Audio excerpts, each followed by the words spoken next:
aceitar o convite. Tá desde essa semana, né? Mas de vez em quando, algumas vezes que nós podemos, nós ministramos a palavra de Deus juntos. O que está acontecendo aqui é o cumprimento de uma palavra de Deus. A família da Elquércia é uma família que comunica muito comigo aquilo que o Senhor me chamou para fazer aqui no Rio. Em um determinado momento da caminhada, a gente assim, estava quebrando pedra assim, irmão, sabe? Pedra mesmo. E trabalhando. E eu lembro que uma resposta de Deus foi que assim, a Rit foi se batizar. E eu, de verdade, queria que a Elquércia se batizasse junto. Mas ela me deu uma palavra, falou: pastor, eu não quero me batizar agora. Eu quero me batizar, mas não agora. Porque eu vou me batizar junto com meu esposo. E o esposo dela não estava no Senhor ainda. Né? E eu falei: amém, filha. E o Senhor fez uma grande obra. Eu acho que foi um dos maiores, em termos emblemáticos, um dos maiores batismos que a gente fez. Que nós batizamos a família quase que toda junta. O marido e a esposa, as duas filhas. Para quem não sabe, eles têm uma família que é referência para essa casa. Uma família linda. Quando a gente pensa em família, não era. Ela vai contar aqui para vocês de onde ela vem. Mas hoje, quando a gente pensa em família, a gente pensa no Erasmo, na Elquércia, em todos os seus filhos, amém? E assim, é só o início do que o Senhor está fazendo com a vida dessa família. E tem sido uma bênção grandiosa. E eles são uma referência para nós. Vamos ao texto bíblico, Efésios, no capítulo 2 e no versículo 1. Estou na área, meu príncipe. Diz assim. É que assim, quando vocês abrem na NVT, eu estou na área. E quando eu abro na área, quando vocês abrem na área, eu quero a NVT. É assim, eu faço dessas coisas. Olha só, mas vamos ao texto que interessa. Diz assim: ele nos deu vida, estando vós mortos nos vossos delitos e nas quais andastes outrora, ou seja, nas quais vocês andavam antigamente, segundo o curso deste mundo. Versículo 2: nas quais andastes outrora, segundo o curso desse mundo. Obrigado, equipe. Vocês são incríveis. Segundo o curso deste mundo, segundo o príncipe da potestade do ar, do espírito que agora atua nos filhos da desobediência, entre as quais também todos nós andávamos outrora, segundo as inclinações da nossa carne, da nossa natureza humana, caída, pecaminosa, fazendo a vontade da carne e dos pensamentos, e éramos, por natureza, filhos da ira, como também os demais. Mas presta atenção, mas Deus, sendo rico em misericórdia, por causa do seu grande amor com que nos amou, estando nós mortos em nossos delitos, nos deu o quê? Vida juntamente com Cristo. Pela graça sois salvos.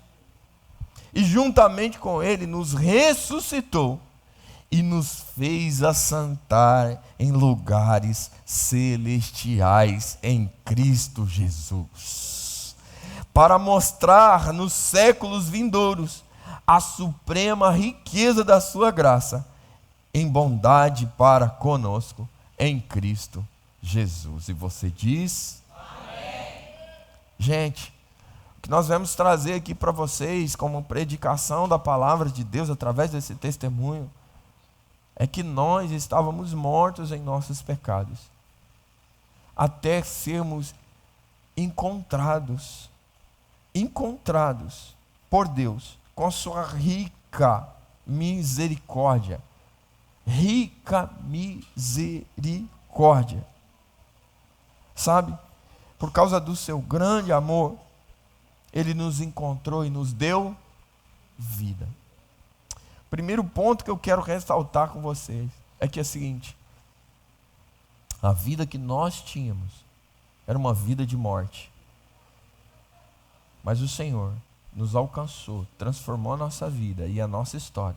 E a vida que nós estamos vivendo hoje, nós vivemos ela pela fé no Filho de Deus, que nos amou e se entregou por nós.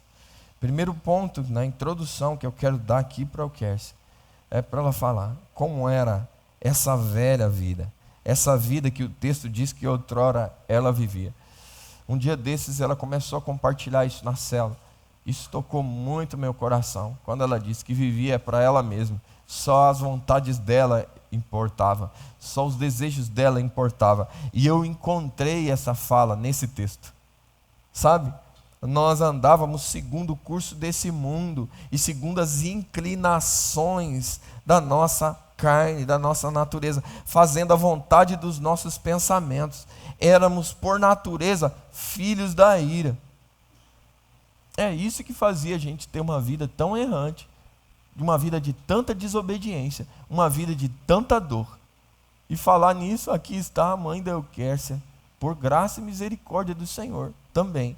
E vai acompanhar esse testemunho comigo, testificando como Deus é bom e transforma a nossa vida. Amém?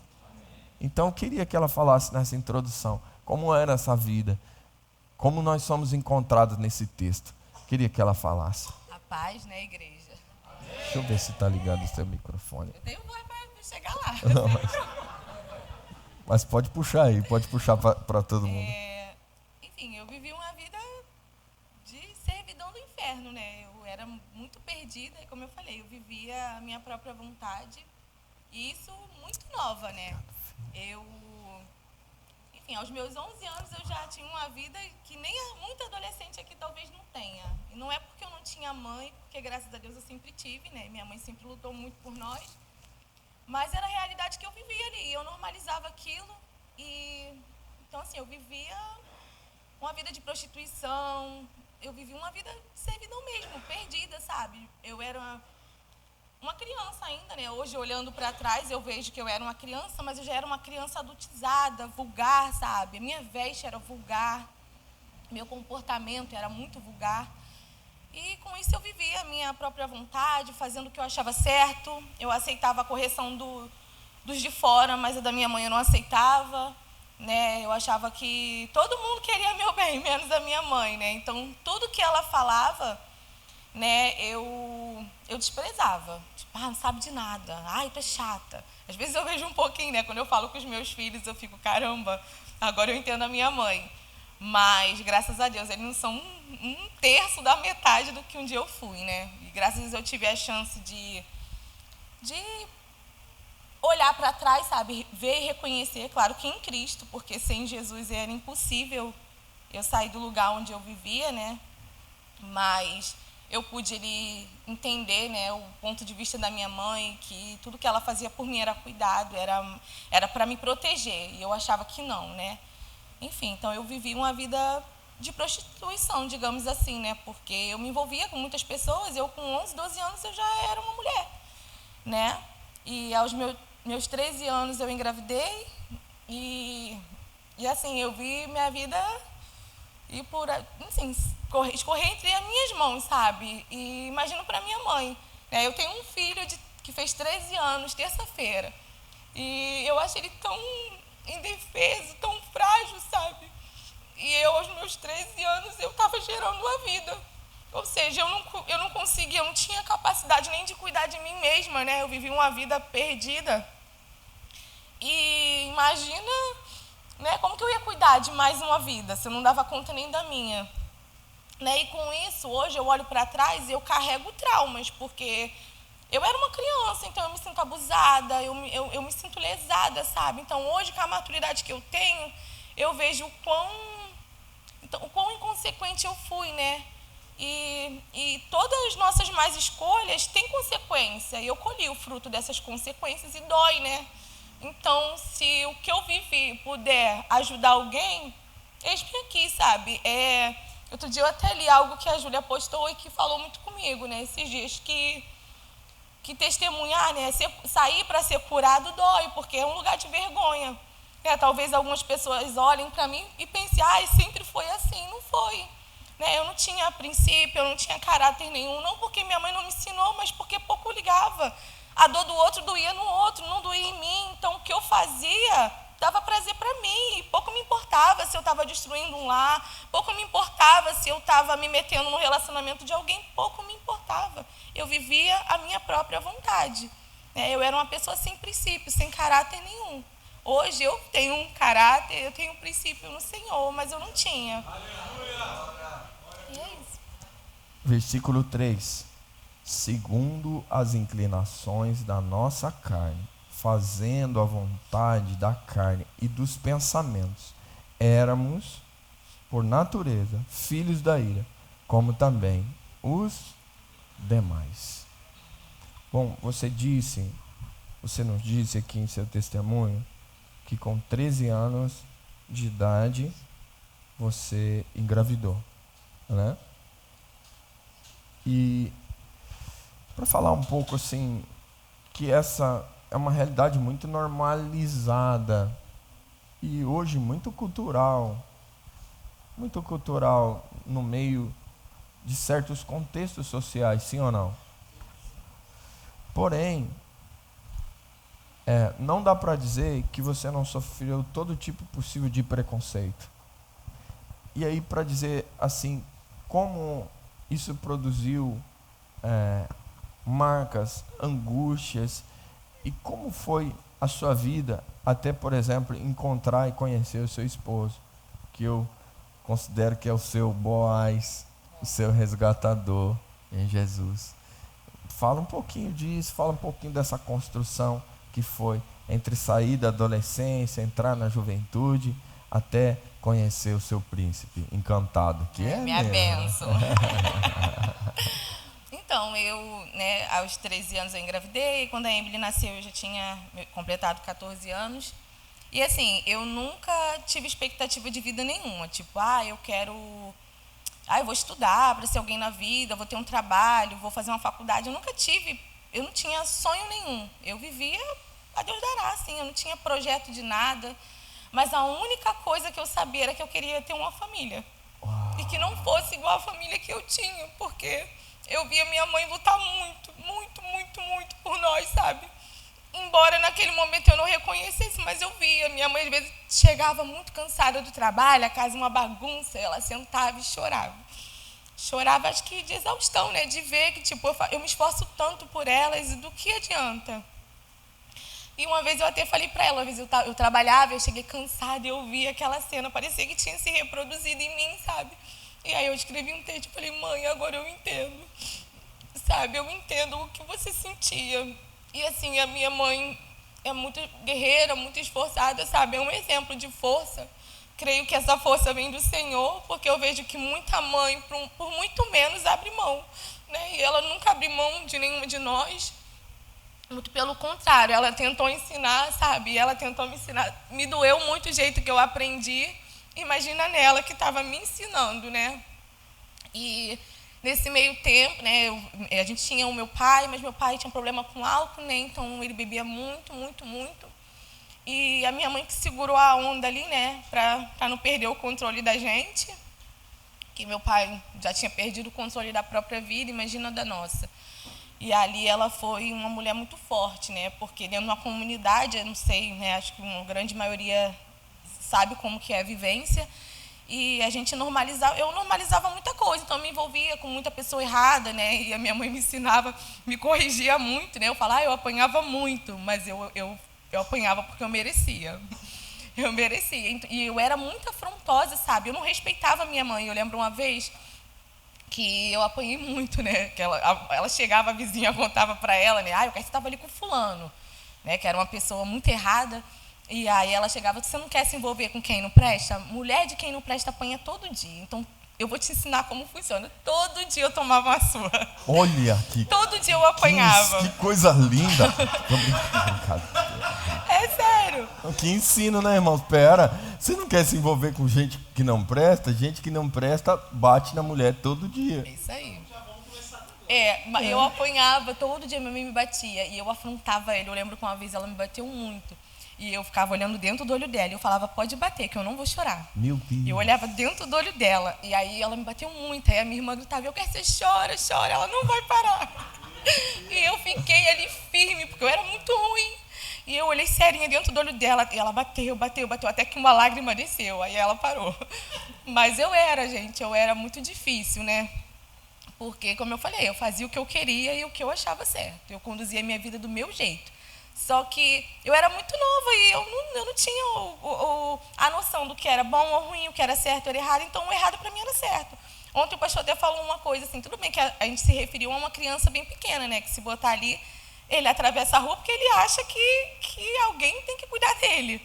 E eu achava que eu tinha que cuidar de mim mesmo, mas eu fazia como uma criança, sabe? Eu me jogava, eu ia. E eu falo que a maternidade me resgatou, não para Cristo, mas me deu uma trava, né? Porque eu tive a Emily, a minha mãe com tudo, acho muito ferida, né? Porque ela tinha outros sonhos para a minha vida. Não só para mim, né? Como para as minhas irmãs. E ela viu, 3 filhas grávidas ao mesmo tempo, sem casar, sabe? Eu imagino, uma criança contra criança, enfim. E ali, ela mesmo assim me acolheu com a Emily e tudo. E eu ficava pensando, pelo menos, eu tenho meu namorado, né? Vou construir uma família ali, mas não foi como eu pensei. E eu falei, meu Deus, agora eu estou nova, não posso nem ter um trabalho de jovem aprendiz, porque 13 anos, nem para um jovem aprendiz eu tinha idade. E a minha mãe era minha mãe e mãe da minha filha, né? Fazia por mim e pela minha filha. E ali, quando eu completei 15 anos, eu engravidei de novo. De um marido que nem era meu, né? E aí eu tive a Heloísa e a minha mãe falou, agora tu vai aprender. Agora você vai aprender. Dessa vez eu não vou te ajudar com nada. E ali eu fiquei na sarjeta, digamos assim. E eu imagino que tenha doído muito nela, né? Às vezes eu contava assim, testemunhava para algumas pessoas e eu em Cristo já, né? E eu via o tamanho do amor da minha mãe e o quanto doeu nela, sabe? Me deixar naquela situação. Mas tinha gente que falava, nossa, sua mãe foi ruim. Eu falava, não, minha mãe foi justa. A minha mãe fez por amor, porque eu consegui em Cristo ver o tamanho do amor, o tamanho do cuidado, que nem na dor eu estava aprendendo, eu tinha que aprender de alguma forma. E ali eu tive minha segunda filha, minha mãe falou, eu não quero, aqui eu não vou aceitar. E aí eu fiquei desesperada, eu falei, meu Deus, o que eu faço agora? E eu fiquei, para mim, foi uma gestação que era como se eu nem estivesse grávida, né? E eu seguia ali a minha vida, normal, a barriga crescendo, mas eu agia como se não estivesse grávida. E ali a Heloísa nasceu, aí entrei em trabalho de parto e tudo, e eu falei, mãe, ela deixou eu ficar na casa dela, né? E ela falou assim, eu falei, mãe, eu estou passando mal, eu acho que a Heloísa vai nascer. E aí ela falou assim, você vê alguém para te levar, porque eu não vou. E aí eu fiquei nervosa, falei, não, né? Mas na última hora ela vai. E ali eu fiquei, entrei em trabalho de parto, eu falei, mãe, a bolsa já estourou, a minha contração já está de 5 em 5 minutos, a minha filha vai nascer. Ela falou, vê alguém para te levar, porque eu não vou. Aí eu falei, então ela vai nascer aqui, porque eu vou tirar a roupa, ela vai nascer aqui. Pois bem, aí ela viu que realmente ia nascer, ela falou, vamos, vamos. E realmente eu estava em trabalho de parto e minha filha nasceu no meio do caminho.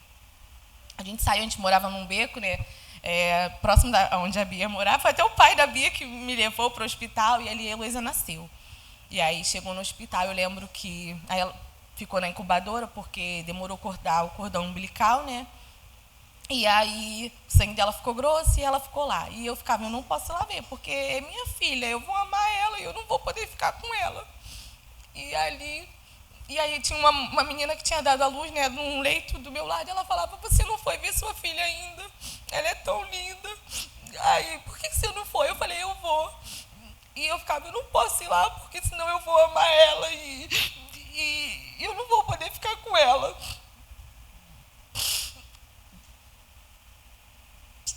Aí a minha mãe chegou, aí ela falou, você já foi ver ela?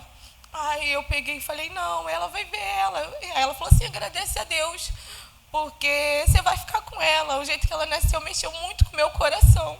Você vai ficar com ela. Aí eu fui toda grata, né? Eu fui lá, olhei minha filha, eu fiquei muito feliz.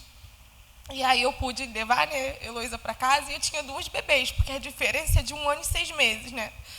E aí tudo ficou muito mais difícil. Já era difícil, né? Porque a minha mãe tinha pouco para mim, e aí o pouco que ela tinha para mim, para as minhas irmãs, já tinha que fazer pela Emily também. E aí Deus enviou um anjo, né? Que foi a irmã da Richelle. E ela fez, né? Ela é a segunda mãe da Lola, ela fez tudo pela minha filha, tudo, tudo. Ela cuidava da Lola como se fosse filha dela. E ali eu já era amiga da Richelle, é que eu pulei um pouquinho.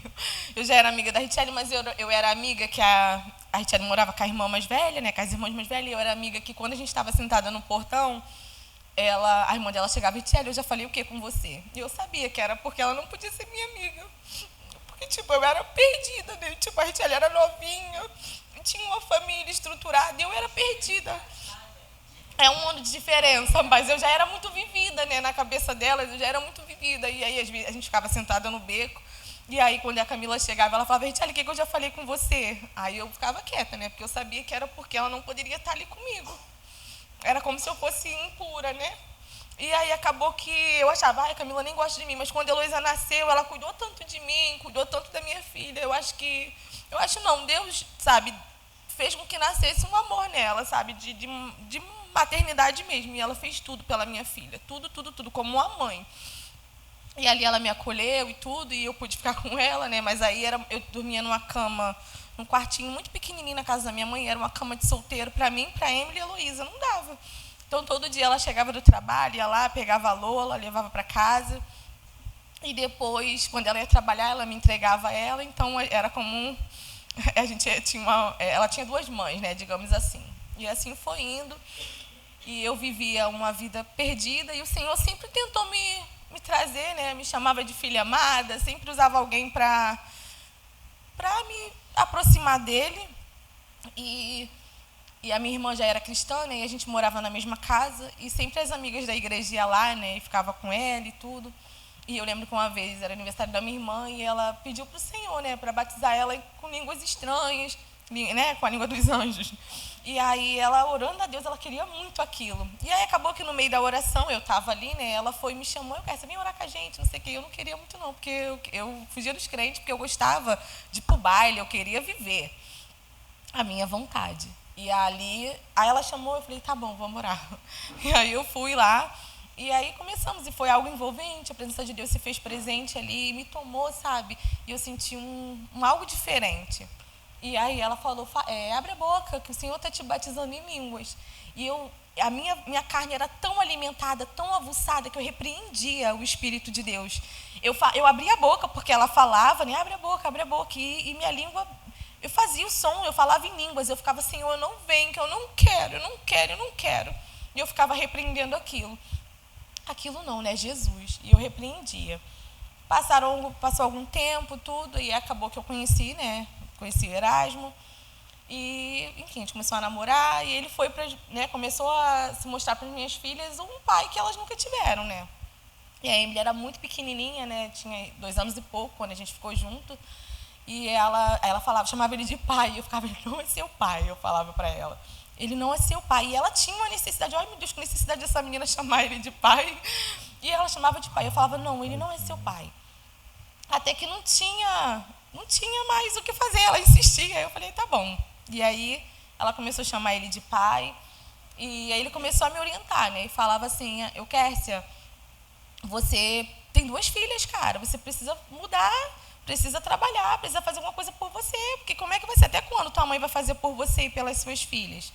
E ali eu falei, é mesmo. Aí comecei a trabalhar, arrumei um lugar e assumi minha responsabilidade em termos, né, com a Emily, porque a Camila ainda fazia tudo pela Heloísa. E, enfim, eu continuei saindo, e Erasmo era muito calmo, muito tranquilo, não gostava muito de sair, não gostava de beber, e eu era muito atribulada. Queria estar no baile, todo final de semana eu queria sair. E aí eu lembro que a gente ia pro baile, ele falava, vamos ficar em casa, não, eu quero ir pro baile, vamos pro baile.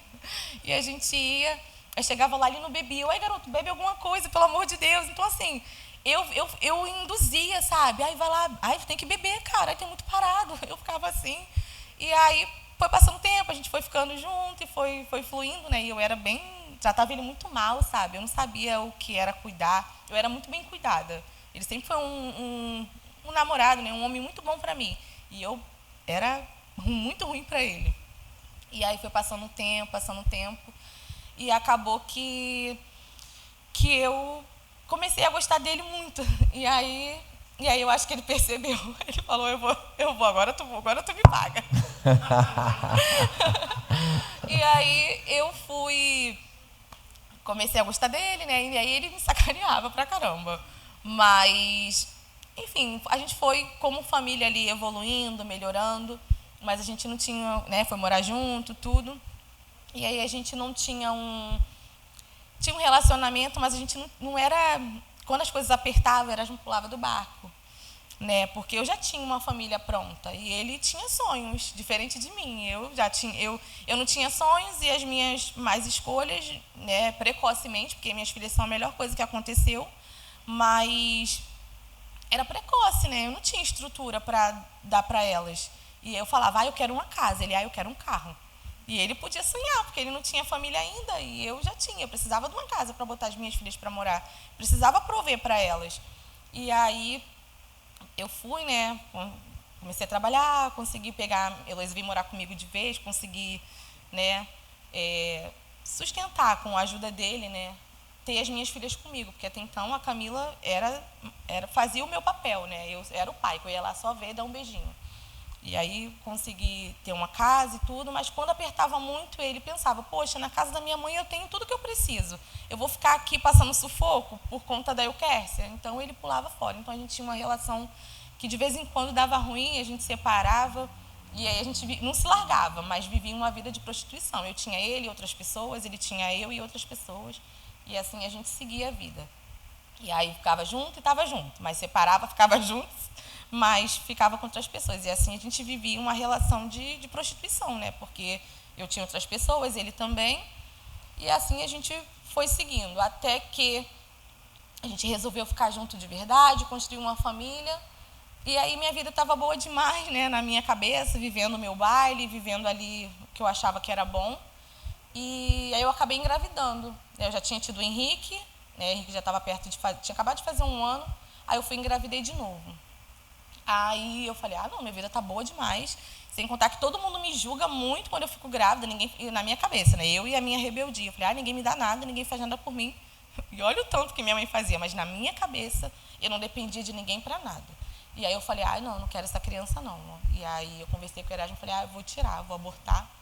E aí foi quando eu resolvi fazer um aborto. E ali eu abortei aquela criança, né? Fui num lugar clandestino. O dinheiro que eu gastei para tentar abortar, eu tinha feito um enxoval da criança. Mas eu fui num lugar, uma amiga indicou, uma amiga doida da vida, e ali eu, né, fui nesse lugar, uma moça colocou uma sonda, colocou a medicação ali dentro de mim, e aí ela saiu de lá, eu saí de lá, ela falou assim, tu não pode dormir, essa criança você tem que ficar ativa. Aí beleza, e eu nervosa ali, e aí eu comecei a entrar em processo para abortar, né? Outro dia a Valéria subiu, deu o testemunho dela e falou muito comigo, porque era uma dor, uma ferida muito grande dentro de mim, sabe?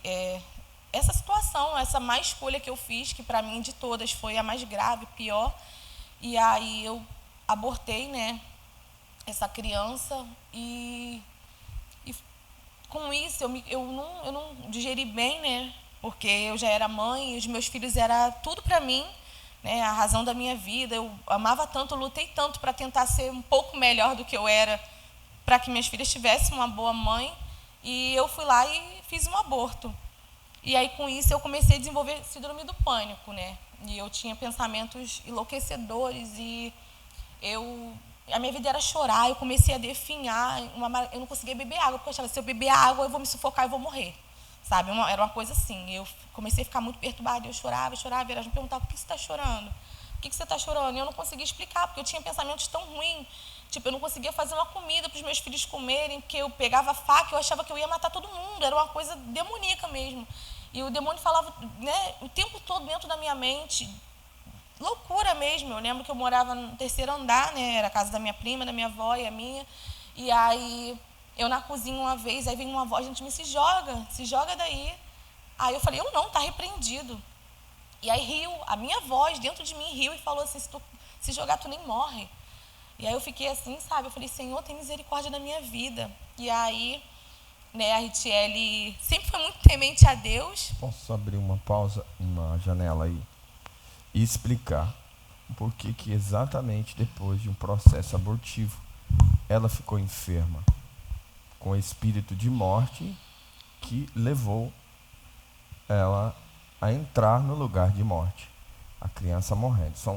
São aberturas de legalidade que as pessoas abrem na vida, e aí os espíritos entram, e aí ele não leva só a criança, não leva a mãe somente a entregar a criança, mas também ela assombra a vida da mãe, da família. Então, nós vamos ter em breve um seminário aqui sobre cura interior. E aí muitas pessoas, porque essa é uma realidade muito presente nesses dias, nós temos uma igreja essencialmente 90% de pessoas são novos na fé, estão vivendo processos de cura interior, processos de libertação. Se você tem essa condição, e como a Elkércia disse, em um dos encontros de mulheres aqui, ela foi acessada nesse lugar, na vida dela, e o Senhor ali foi fechar uma ferida tão forte aberta, com as suas sequelas que estavam abertas, e tem a capacidade de se perpetuar na vida de uma família. Então, se você é um pai, uma mãe, um novo convertido que está entre nós, que essa é uma ferida para você viveu um aborto intencional e ainda não tratou isso espiritualmente, pode ter certeza, nos procure, porque não tem problema algum da gente falar sobre isso e tratar sobre isso. Para quê? Fechar as janelas e portas e brechas espirituais, para que esses espíritos não acham que tem a legalidade de atuar na sua vida com pânico, com suicídio, com coisas desse tipo, que são comuns nesses processos. Quem entendeu, diga amém.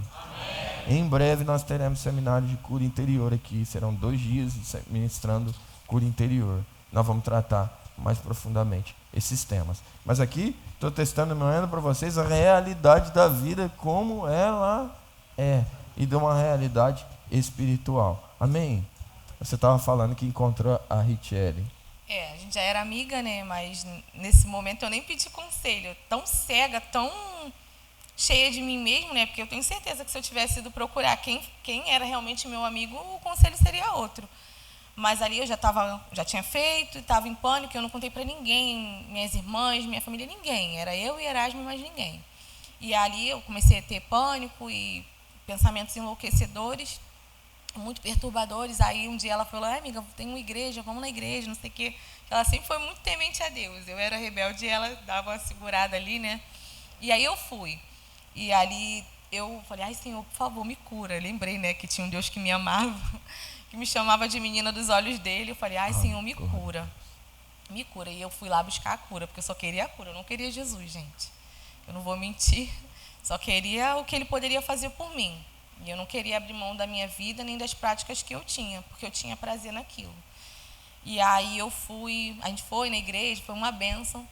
E ali, né, ela falou assim, ai, amiga, vamos aceitar Jesus. Aí eu falei, ai, Senhor, será que eu quero? Será que eu estou pronta? E aí ela, vamos, amiga, vamos aceitar Jesus. Aí a gente foi lá na frente, né, aceitou Jesus.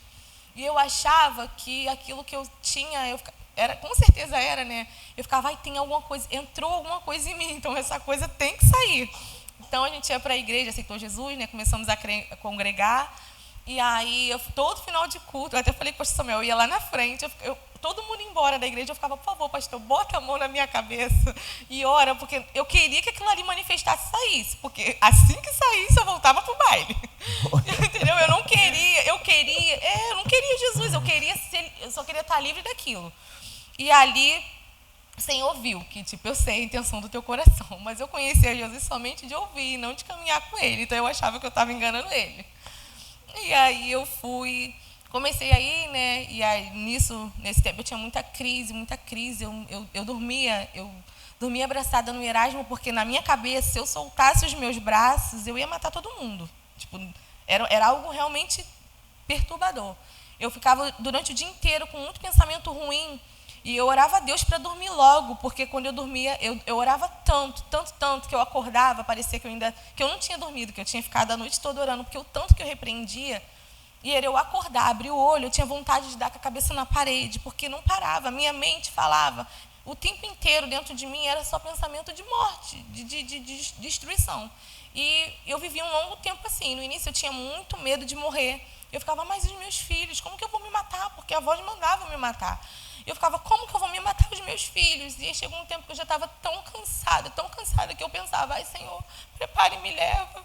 Me prepare e me leva, porque os meus filhos vão ter. O pai vai cuidar, a minha mãe vai cuidar. Eu já estava organizando. Eu sei que se eu morrer assim, eu não vou para o céu. Mas nem se o Senhor me curar, eu vou, porque eu não tinha capacidade de me manter na presença ali. Porque eu ainda era muito cheia de mim. E ali, né, eu ia para a igreja, ia para o culto de libertação, e aí eu tinha crise, aí ele falava assim, que a família dele era católica, né? E ele também. E aí ele falava, eu não sei que igreja é essa que você vai, que tu vai voltar pior, toda vez tu vai voltar pior. E aquilo ali começou a me encher, sabe? Eu falei, meu Deus do céu, é mesmo, eu vou e fico pior. E aí, eu falei, Senhor, se o Senhor existe, se o Senhor me ama, faz alguma coisa por mim. E todo culto que tinha, eu ia. Eu atravessava o caminho do pátio, não tinha nem iluminação.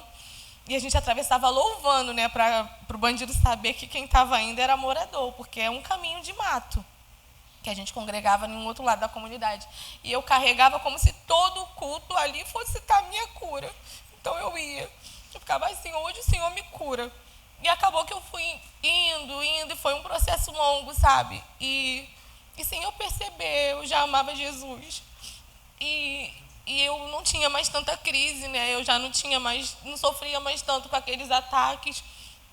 Aí um dia Erasmo falou assim, caraca, Preta, tu percebeu um maior tempão que tu não tem crise. Eu nem tinha percebido, porque para mim já era natural, mas aquele que duvidava do Deus que eu ia, né, da igreja que eu ia, ele que testemunhou, ele, caramba, um maior tempão que você não tem. Eu falei, a vida de Jesus faz. E ali eu aprendi a amar Jesus. E aí eu já não estava mais pelo que ele poderia me oferecer, eu já estava porque eu pisei no Santo dos Santos. E ele tinha redenção para a minha vida. Glória e a ali Deus. O meu pensamento já não era igual, né? E eu já não queria que os meus filhos reproduzissem o que eu reproduzi. Para mim aquilo já não era normal. Eu comecei a ver o quanto eu tinha errado. Primeiro o Senhor me fez me analisar, sabe? E pedir perdão a todos aqueles que eu fiz mal. Então eu pude, né, eu tinha um acesso à madrasta de Heloísa, ela é muito boa para ela, e aquilo me doía muito, ver o quanto ela era boa para minha filha e o quanto eu tinha feito mal a ela. E eu pude eu tinha acesso a ela porque ela é uma mulher sábia, né, e ela me dava acesso e cuidava da minha filha, não só de Heloísa, né, mas da Emily, que nem tinha nada a ver ali com o assunto, mas ela sempre acolheu. E aí um dia eu tive a oportunidade de me reconciliar, de pedir perdão de todo o meu coração, sabe? Aquilo ali foi um peso que saiu.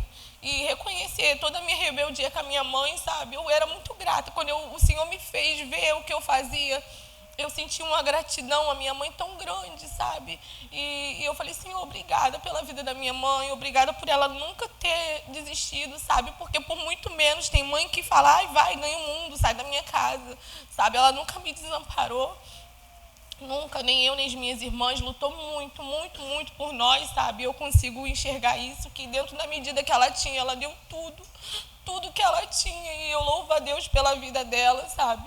E eu pude, né, eu me consertei, sempre que eu tenho a oportunidade, se eu sinto uma angústia, eu mando, mãe, me perdoa. Amém. Porque, né, a gente, é um ditado popular, quem bate esquece, quem apanha não, né? E a minha mãe sofreu muito. Eu causei muita dor às pessoas que eu amava, né? Porque ela só queria me proteger. E aí, com isso, eu fui, né, me consertando e comecei a ter uma visão diferente. E aí, fiquei em Cristo, tudo. Mas Erasmo? Não. Ainda não. Aí que tá. Normalmente a gente se separava, né? E eu afrontava ele muito. Perturbava muito. Eu e a Richelle, né, amiga? A gente perturbava muito ele, né? Então, assim, eu saía, mas eu queria ir pro mesmo lugar que ele estava. Eu infernizava a vida dele. Porque eu era terrível, mas Jesus fez a obra, tá, gente? Não esquece. E ali a gente vivia, como eu falei, uma vida de prostituição. Ele ficava com outras pessoas e eu também, mas a gente também ficava junto. Mas a gente era separado. E ali eu afrontava ele com tudo que eu podia. E quando eu me converti, né? E aí eu aceitei Jesus, passou um tempo, fiquei melhor, né? O Senhor me curou, porque eu não sentia mais aquelas aflições que a minha alma sentia. E aí a gente se separou. Aí eu, meu Deus do céu, e agora, Jesus, eu te aceitei, eu não posso, como é que eu vou atingir esse homem agora? Eu não vou poder ir no vale que ele está para afrontar ele, para brigar com ele, eu não vou poder mais. Ai, Senhor, tem misericórdia de mim. E ali eu me mantive firme no Senhor. E eu falei, Senhor, e ali eu aprendi, porque eu sempre confiei, eu sempre fui muito influenciável. Eu falo muito na minha casa com os meus filhos, sabe? E eu glorifico muito a Deus, sabe? É muito triste o que eu vivi, as marcas que eu tenho, a dor que eu causei na minha mãe, mas isso livrou a minha casa. Porque eu sou testemunho vivo lá.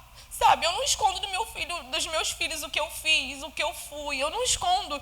E eu falo, filho, eu já fiz, eu já fiz, não é bom, se fosse bom eu estava lá. Você quer ir? Eu te levo lá para você ver, mas eu estou te dizendo e te garantindo, não é bom. Então, assim, meus filhos são uma bênção, sabe, mas eu não crio dentro de uma bolha, não. Eles vivem, eu crio eles pertencem a Cristo. Mas a gente vive aqui na terra e eles precisam saber aonde eles andam e como se comportar. Então, eles vão estar, mas eles vão saber que eles não pertencem àquele lugar. Então, assim, eu tento o máximo direcionar eles. E o sábio aprende com o erro dos outros. E não é porque eu sou a mãe, não, eu tive a tua idade. Se Jesus Henrique teve uma situação que eu pego no vento, né?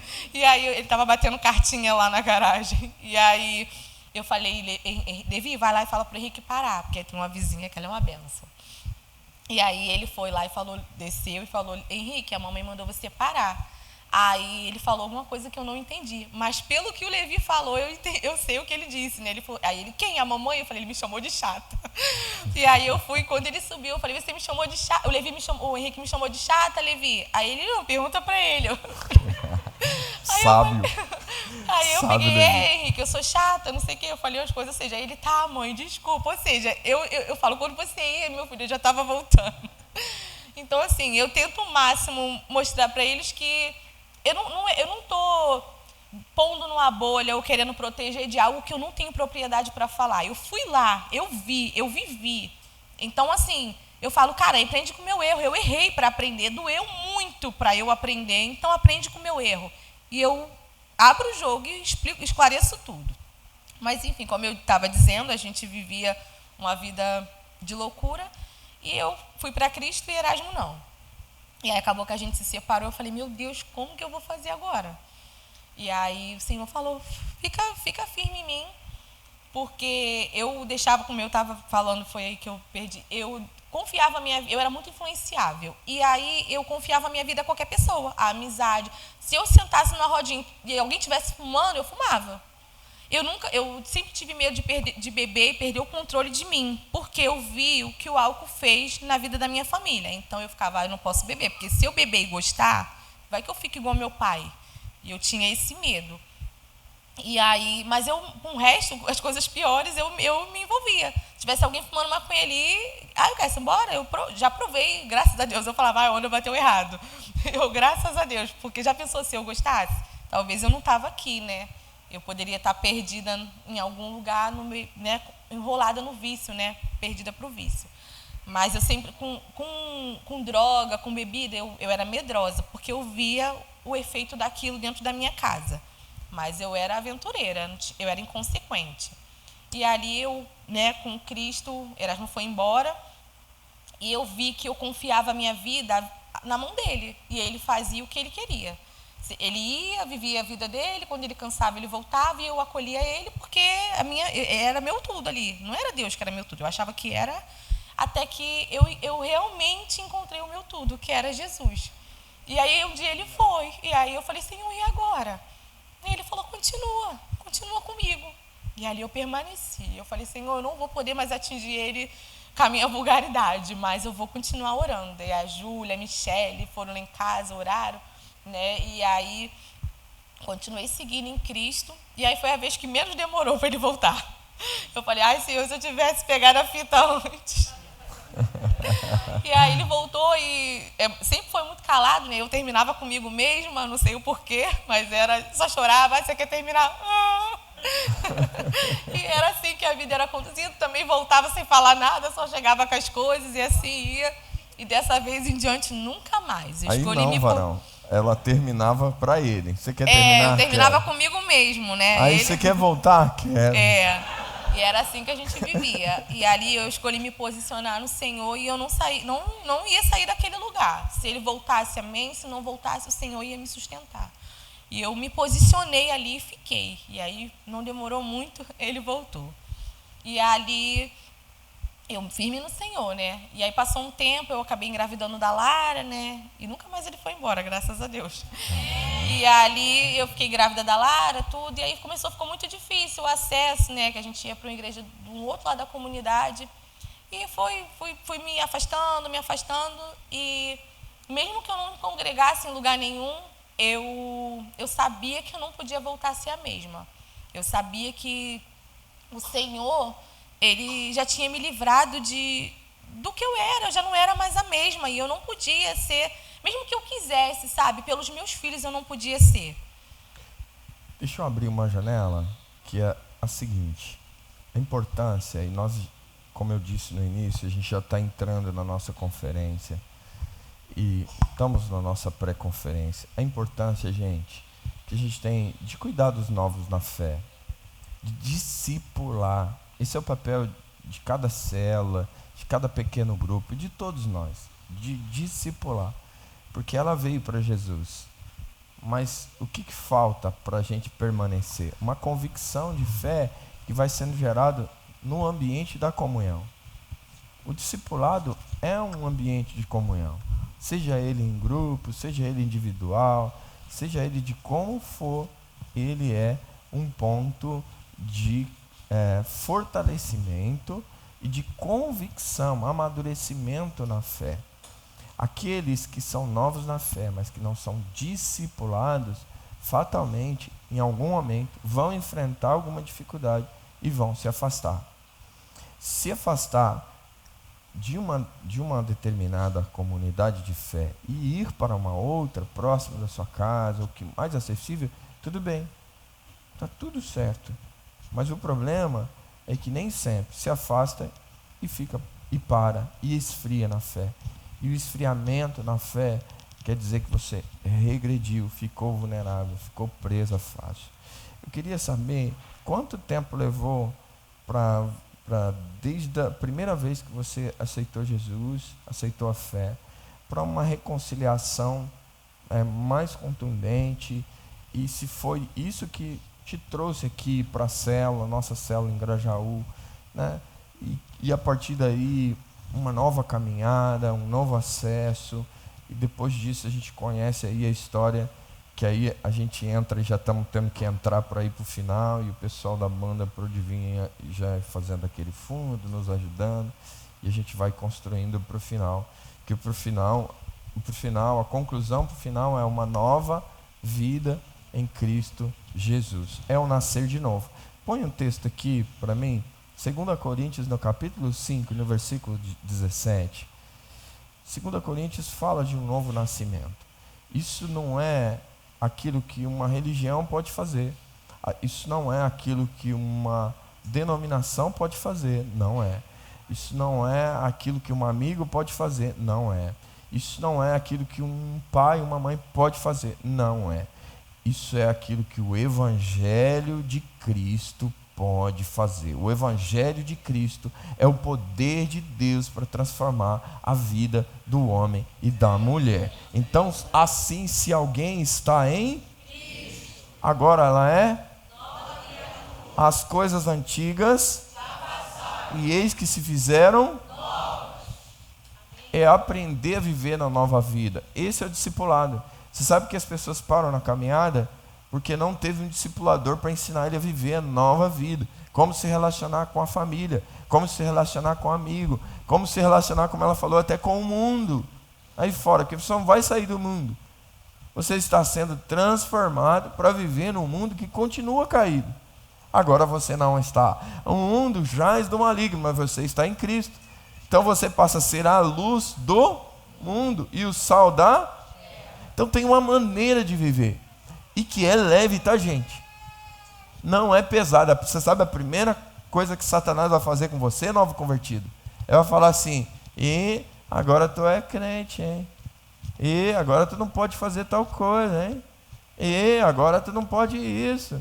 E agora tu não pode aquilo. Aí você vai responder assim, ó: posso todas as coisas naquele que me fortalece.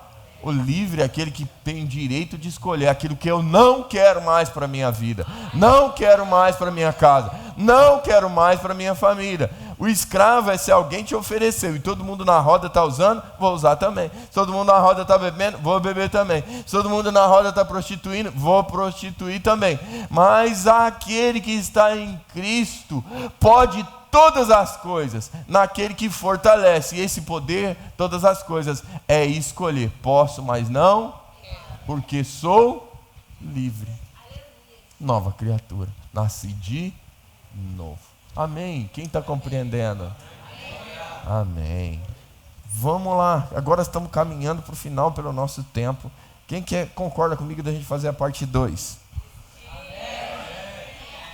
Porque a parte 2 envolve Richelle e Léo. Envolve a vida pregressa dos dois. Gente, vocês olham o Léo e o Erasmo? Eles são príncipes, não são? Mas, irmão, isso aí é um príncipe que ganhou um beijo na boca, porque era sapo os dois. Isso aí andava por aí, gente. Esses dois não era brincadeira não. Você está olhando hoje e fala: gente, esse menino aí nunca fez nada de errado. O quê?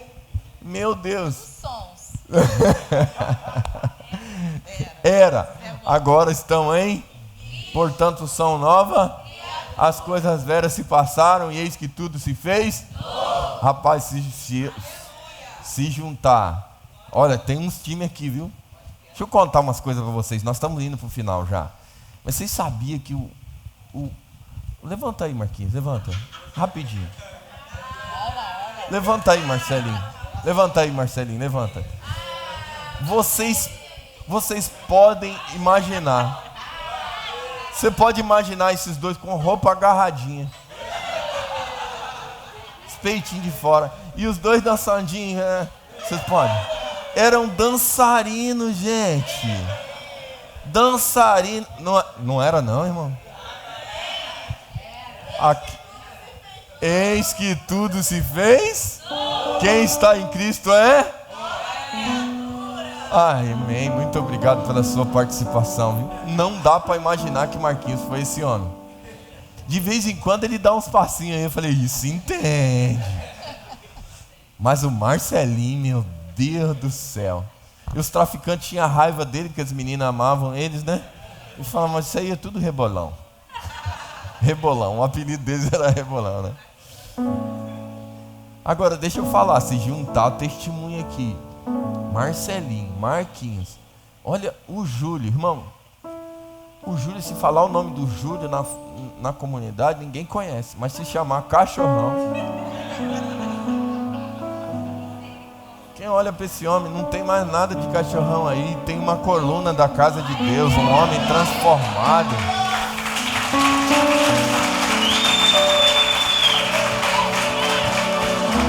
As coisas velhas passaram, eis que tudo se fez. É muito testemunho, irmão. Olha o Léo, tá me olhando com aquela carinha ali. Irmão, aquilo ali não comeu o pão que o diabo amassou, não. Ele ajudava a amassar. Não é verdade? E hoje está aí, sendo transformado pelo Senhor, vivendo como nova criatura, amém? Irmãos, aqui nós temos testemunho, hein? Meu Deus, Márcio, eu tô te vendo, Márcio. Não é? Uma vida, vem de uma vida pregressa também, mas o Senhor restaurou um grande homem de Deus. Amiga que era lutadora de MMA. Amiga que era presidente do clube lá do A contra o lado B. Quem é esse tempo do funk aí do Rio de Janeiro? Não, brincadeira, irmãos, deixa pra lá. Estamos só brincando, tá? Mas estamos indo pro final e dizendo que assim, como eles chegaram aqui? Ela chegou ainda aqui. Bom, pode contar. A Richelle, né, já estava congregando na célula do Grajaú. E aí ela falou: amiga, encontrei o pastor. Oh, Jesus! Encontrei a igreja, ó. Não tem igreja ainda não, amiga, mas vai ter.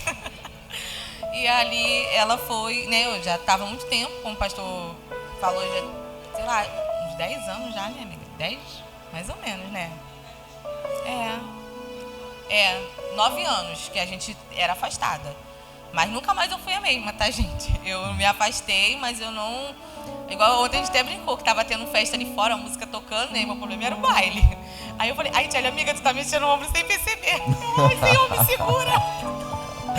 Segura, tá repreendido. Mas assim, eu não congregava mais, mas até isso, gente, eu falava: eu não vou dançar, porque vai que eu abro a porteira. Não.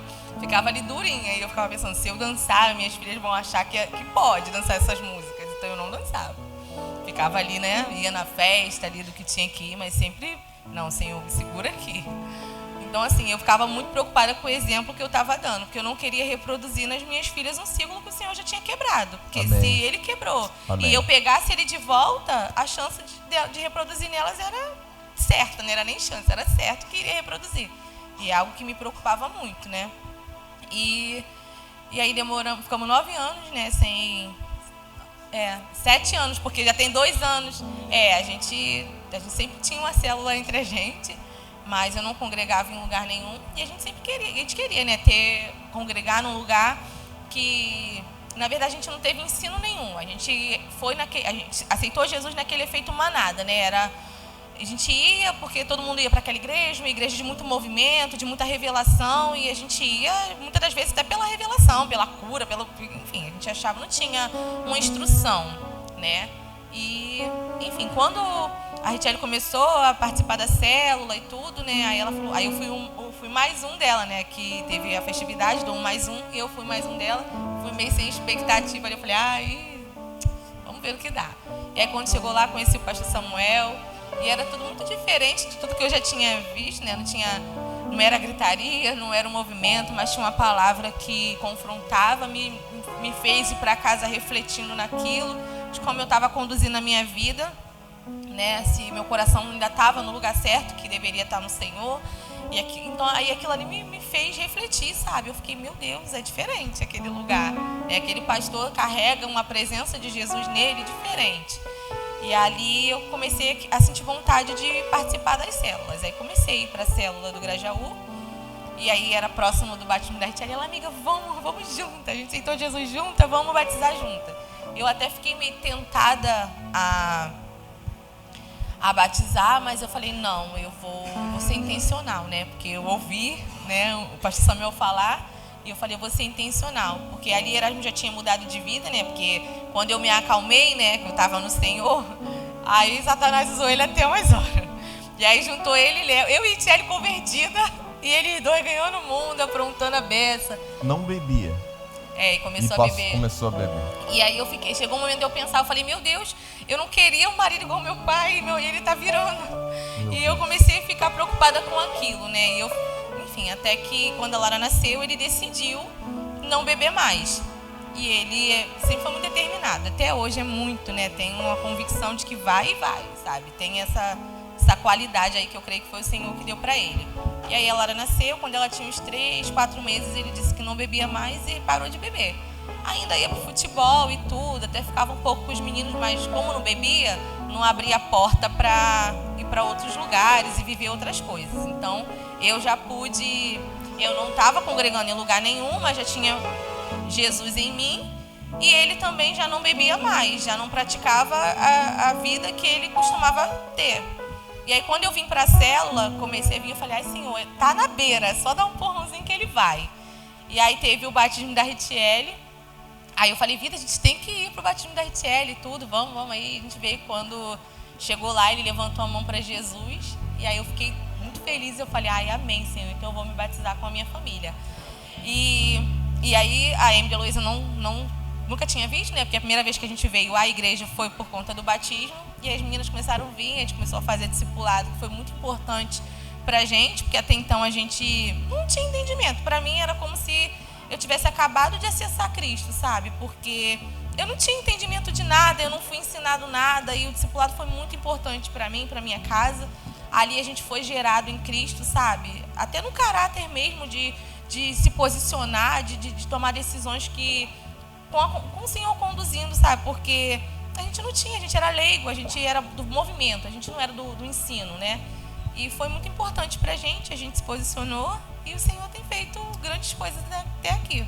O Erasmo foi o seguinte, na nossa primeira conferência, e por isso que eu disse, já estamos em conferência, né? O pastor Elivelton, que vai estar aqui de volta com a gente no 3º ano, nessa segunda conferência, vai ser um reencontro aqui muito lindo de amor.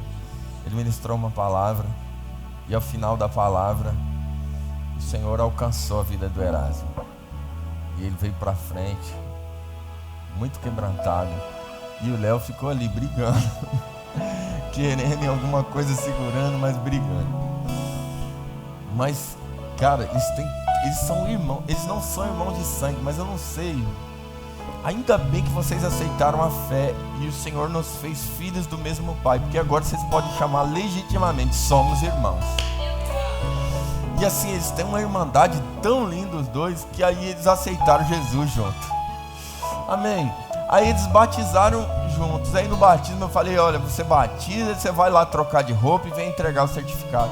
Aí o Léo aqui no meu, pastor, mas eu acho que se eu for lá trocar de roupa, eu vou perder o batismo do meu irmão.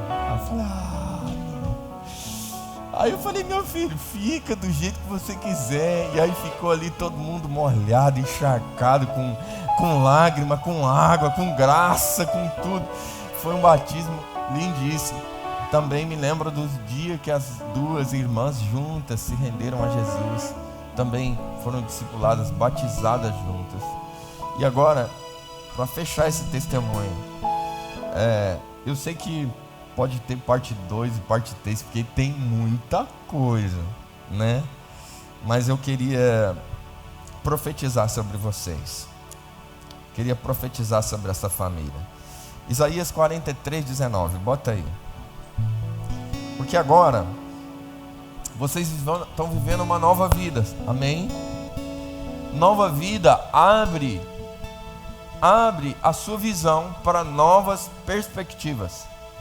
Aquela que não tinha um sonho, o Senhor já tinha um único anseio, era ter uma família. O Senhor não só realizou, mas o Senhor rompeu o estigma de uma jovem que sofria um preconceito por ter muitos filhos.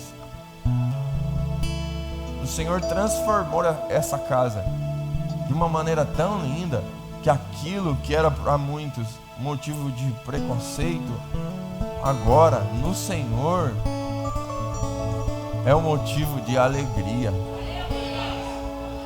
Essa é a casa que Deus ama, uma esposa, um marido e muitos filhos no Senhor. Aquilo que antes era um problema, o Senhor transformou. Aquilo que antes era maldição em bênção. E hoje não tem coisa mais linda do que esta família para nós. Nós olhamos para essa família no Senhor e é a coisa mais linda. Na minha história ministerial, eu carrego a experiência de ter visto uma esposa reconciliando, ganhar um filho para Jesus, aos filhos para o Senhor. Está a família toda nos pés de Jesus. Tem uma célula na casa. Já nós vamos abrir, dos adolescentes do Next, já nós vamos abrir outra célula lá. São anfitriões, são líderes em treinamento. O nome do Senhor está sendo glorificado através da família deles. E se prepare, porque é só o começo. Para cada um deles, o Senhor tem algo especial. O Senhor tem algo especial com a Emily. É uma menina do Senhor. Eu me orgulho de ter nessa casa de oração uma jovem temente ao Senhor. Se me perguntar a respeito da Emily, eu sinto orgulho de ser um dos pais na fé dessa menina. orgulho, não sei se essa palavra é até boa, é ruim de usar, mas eu sinto a alegria de ser um dos pais na fé dessa menina. Me encanta o talento da Lola. Amém. A espontaneidade da Lara, que vai ser muito usada aqui dentro, vocês vão ver pelo Senhor. Amém. E o Henrique na área do esporte, esportista, e a inteligência do Levi.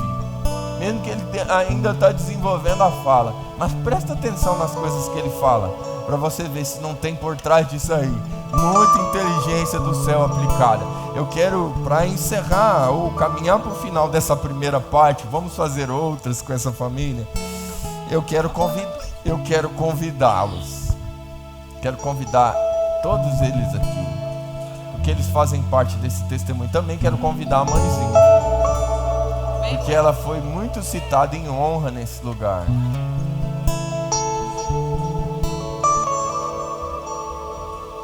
E aí, os meus amigos da ONU, vem cá pra gente tirar e ficar só a família aqui. Pode subir. Graças a Deus. Glória a Deus.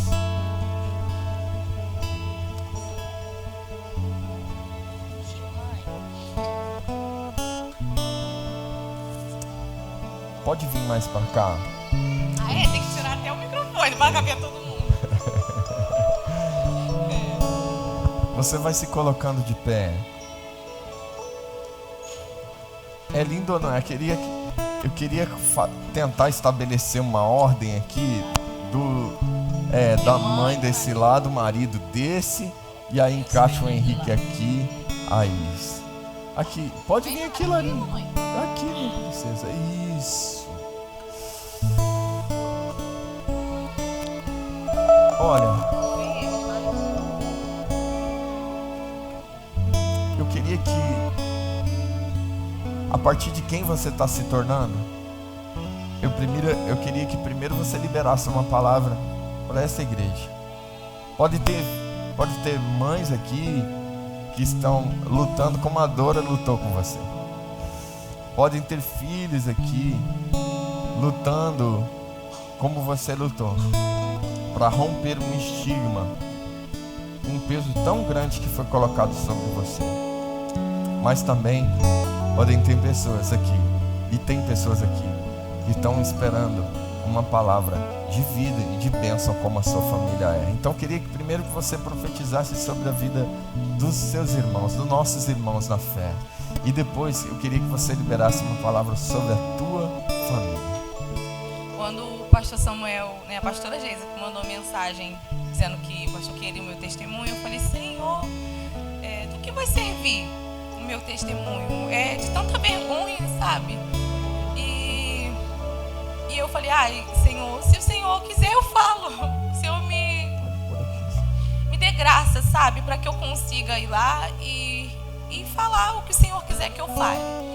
E aí dentro de mim eu senti, tem muitos jovens, sabe, se na minha época era difícil, na minha geração já era difícil, a minha mãe me ensinou tudo correto. A minha mãe fez de tudo para que a gente fosse do bem. E eu me corrompi tanto. Isso não é diferente agora. Às vezes o pai fala, a gente acha que é chato, a gente não quer ouvir, mas ouve o teu pai, ouve a tua mãe, sabe? Porque isso vai te proteger das dores da vida, porque você vai aprender de um jeito ou de outro. Nem que isso tenha que doer, mas você vai aprender. E a vida, ela ensina sem amor, né? A sua mãe te corrige com amor. Então, que você possa ouvir, que a igreja possa ver o que Deus tem feito na minha vida, porque eu me posicionei. Eu escolhi Cristo. Eu já era escolhida dele, eu que neguei, eu rejeitei, mas quando eu escolhi me posicionar, as coisas começaram a acontecer. Uma coisa que eu carrego dentro de mim, eu sei que a gente não tem que errar para poder aprender, mas eu aprendi com erro, e aquele erro foi o que eu precisava, sabe? Para me tornar aquilo que o Senhor queria para minha vida. Eu precisava ocupar o lugar onde o Senhor queria que eu ocupasse, mesmo que em meio à dor. E algo que o Senhor falou nesses dias no meu coração: cada um tem uma dor, cada um tem uma ferida, cada um tem um trauma do tamanho de Jesus. Quando a gente se coloca de pé e convida Ele para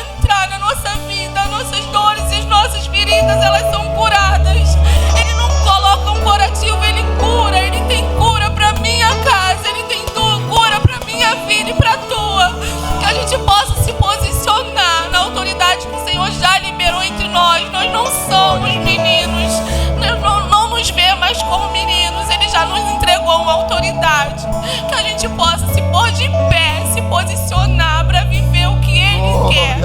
Que em nome de Jesus a gente entenda o que foi, o que aconteceu aqui. Cadeias foram quebradas. O Senhor queria cura e Ele me chamou para fora para me expor. Porque talvez muitos de vocês não imaginavam que a minha vida teria sido desse jeito. Porque quando Jesus faz, Ele não deixa vestígio, Ele limpa por completo.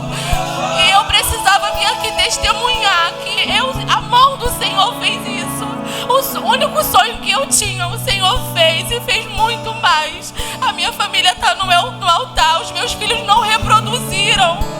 Eu consegui romper um ciclo na minha família, no Senhor. Que seja assim na minha casa, mas na tua também. Que a gente escolha se posicionar naquele que pode.